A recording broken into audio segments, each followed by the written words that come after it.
Salut, nous voici pour notre méditation du jour, aujourd'hui basée sur le psaume 23.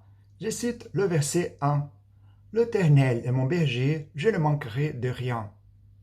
Des millions de personnes connaissent le psaume 23 par cœur. Il est un réconfort pour les affligés, un encouragement pour les décourager. Les psaumes sont organisés de façon à montrer que dans le psaume 22, Jésus-Christ est le bon berger qui viendrait mourir pour le brebis. Dans le psaume 23, il est le grand berger qui vit pour le brebis. Et dans le psaume 24, il est le berger suprême qui reviendra vers le brebis. Combien de privilèges, de bénédictions d'être une brebis du bon, grand et suprême berger. Le psaume 23 nous parle de quelques vérités importantes. Tout d'abord, il présente le berger de brebis.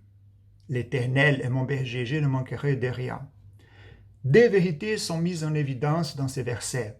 La première est que notre berger est divin. Il est le Dieu auto-existant, omnipotent, omniscient, omniprésent. Il est le Dieu de l'alliance, le Dieu de toute grâce, notre Créateur, notre soutien, notre Sauveur. En lui, nous bougeons et nous existons. La deuxième vérité est que notre berger est personnel. C'est mon berger. Il a une relation personnelle avec nous. Il nous connaît et nous appelle par notre nom. Il veille sur nous, prend soin de nous et nous répond dans chaque besoin. Ensuite, il présente la provision pour le brebis.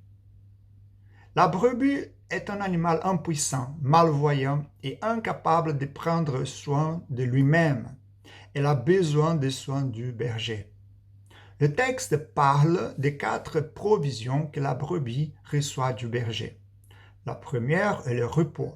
L'Éternel nous fait reposer dans des pâturages verdoyants et nous emmène dans les eaux de repos. Non seulement il nous donne ce dont nous avons besoin, mais il nous conduit lui-même à ces sources d'approvisionnement, nous faisant reposer. La deuxième est le guidage. Notre berger nous guide sur les sentiers de la justice. Si nous étions laissés à nous-mêmes, nous entrerions dans les raccourcis dangereux et glissants de la tromperie. Si nous suivions les inclinations de notre cœur, nous marcherions certainement sur des chemins sinueux qui mèneraient à des lieux de mort. Mais notre berger nous guide sur les sentiers de la justice. La troisième est la consolation. Il y a de nombreux dangers dans le voyage de la vie. La vie chrétienne n'est pas un camp d'été. Nous traversons des déserts inhospitaliers et des vallées sombres. Nous traversons de grandes rivières et nous devons marcher sur des cols étroits.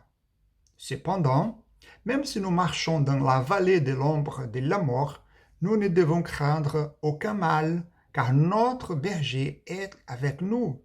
Sa présence est l'antidote pour la peur. La quatrième provision est la victoire.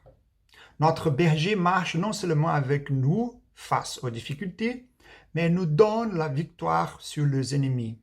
Il nous prépare une table devant, en présence de nos ennemis. Il nous honore en noyant nos têtes d'huile et nous donne une joie abondante, faisant déborder notre coupe. Finalement, il présente l'avenir de la brebis. Les brebis de Jésus sont purifiées. Nous sommes lavés dans son sang et rachetés par sa mort. La brebis de Jésus est rassurée car la bonté et la miséricorde sont comme des gardiens qui nous accompagnent chaque jour de notre vie. La bonté est ce que Dieu nous donne et que nous ne méritons pas. La miséricorde est ce que Dieu ne nous donne pas et que nous méritons. Il nous donne la grâce quand nous méritons le jugement. Il suspend la punition et nous bénit quand nous méritons d'être punis. Les brebis de Jésus ont aussi un avenir glorieux, car après la fin de leur voyage dans ce monde, elles habiteront pour toujours dans la maison de l'Éternel. La mort ne peut pas nous séparer de notre berger. Il nous a préparé une place, une maison, un pays. Le ciel est notre destination. Nous serons avec lui pour toujours. Nous régnerons avec lui. Nous allons jouir de sa compagnie bénie pour toujours, où il n'y a pas de pleurs ou douleurs. Les brebis du grand, bon et suprême berger sont heureuses. Que Dieu vous bénisse.